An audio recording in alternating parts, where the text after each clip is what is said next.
जय हिंद बच्चों। आज की इस वीडियो में एक बार फिर से हम जो है कक्षा 12 के विद्यार्थियों के लिए सिविक्स यानी जो है नागरिक शास्त्र के महत्वपूर्ण अत्युत्तरीय प्रश्न लेकर आए हैं, जो परीक्षा दृष्टि से वेरी इंपॉर्टेंस रहेगा बच्चों। यह जो है एनसीईआरटी रहेगा और सभी बोर्ड के विद्यार्थियों के लिए मोस्ट इंपॉर्टेंस। आइए देखते हैं। पहला क्वेश्चन बच्चों, भारत में कैसी अर्थव्यवस्था पाई जाती है? तो बच्चों, भारत में मिश्रित अर्थव्यवस्था पाई जाती है। मिश्रित आप लोग जानते हैं, जिसमें सार्वजनिक और निजी क्षेत्र दोनों का जो है सह अस्तित्व पाया जाता है, जिसमें प्राइवेट और सरकारी दोनों सेक्टर का जो है सहयोग होता है, उसे मिश्रित अर्थव्यवस्था कहते हैं। अगला क्वेश्चन देखेंगे हम लोग। हरित क्रांति की पद्धति के मुख्य तत्व कौन से हैं? तो हरित क्रांति में क्या होता है? एकाएक परिवर्तन, एकाएक बदलाव।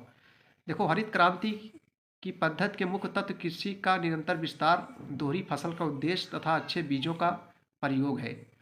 समझो, जो हरित क्रांति का प्रभाव पड़ा था, अधिकतर जो खाद्यान्न वाली वस्तुएं जैसे गेहूँ हो गया, चावल हो गया, इस पर जो है ज़्यादा जोर दिया गया था। हरित क्रांति की आलोचना किस आधार पर की गई जाती है? तो हरित क्रांति का लाभ केवल कुछ क्षेत्रों को ही मिला, जैसे पंजाब हो गया, पश्चिम बंगाल, ये सब राज्यों को ही मिला और राज्यों को नहीं मिला। इसलिए हम कह सकते हैं हरित क्रांति की आलोचना की गई जो है। वामपंथी विचारधारा से आप क्या समझते हैं? इंपॉर्टेंस क्वेश्चन बच्चों, पूछा गया परीक्षाओं में। वामपंथ क्या है? तो वामपंथी विचारधारा जो होते हैं, गरीब और पिछड़े सामाजिक समूह के तरफदारी करते हैं। समझो, यानी जो है ये लोग किसको मतलब किसको बढ़ाना चाहते हैं? गरीब और पिछड़े, जो पिछड़े लोग हैं, और इनको लोग लाभ पहुंचाने वाली सरकारी नीतियों का समर्थन करते हैं। लेकिन बच्चों, वही जो है दक्षिणपंथी, इसी का उल्टा। दक्षिणपंथी विचारधारा से आप क्या समझते हैं? तो दक्षिणपंथी विचारधारा खुली प्रतिस्पर्धा और बाजार उन्मुख अर्थव्यवस्था को प्रेरित करती है। इस विचारधारा के अनुसार सरकार को अर्थव्यवस्था में जो है अनावश्यक हस्तक्षेप नहीं करना चाहिए। भारत के नीति आयोग का पदेन अध्यक्ष कौन होता है? तो बच्चे और लोग जानते हो, पहले नीति आयोग को योजना आयोग के नाम से जाना जाता था, और अब जो है क्या हो गया, जो जनवरी 2015 से जो है पहले योजना आयोग था, लेकिन बाद में जनवरी 2015 से नीति आयोग कर दिया गया। इसका जो पदेन अध्यक्ष होता है भारत का प्रधानमंत्री। समझ रहे हो, भारत के नीति आयोग का पदेन अध्यक्ष प्रधानमंत्री होता है। बॉम्बे प्लान क्या था?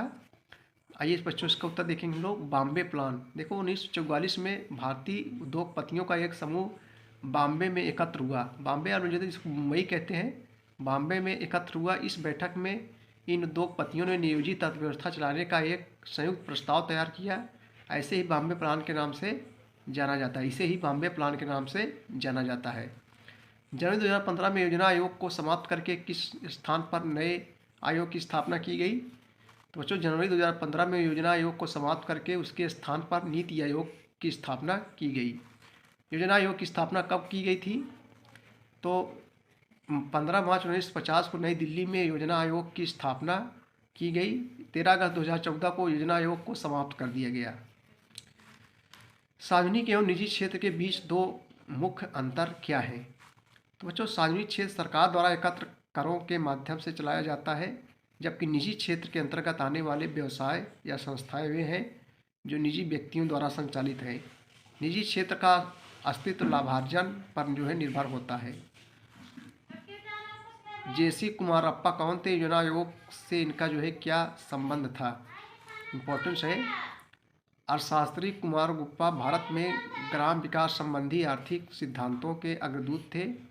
1947 में स्वतंत्रता के बाद कुमारप्पा ने भारत के योजना आयोग और भारतीय राष्ट्रीय कांग्रेस के लिए कृषि और ग्रामीण विकास के लिए राष्ट्रीय नीतियों को जो है विकसित करने का कार्य किया।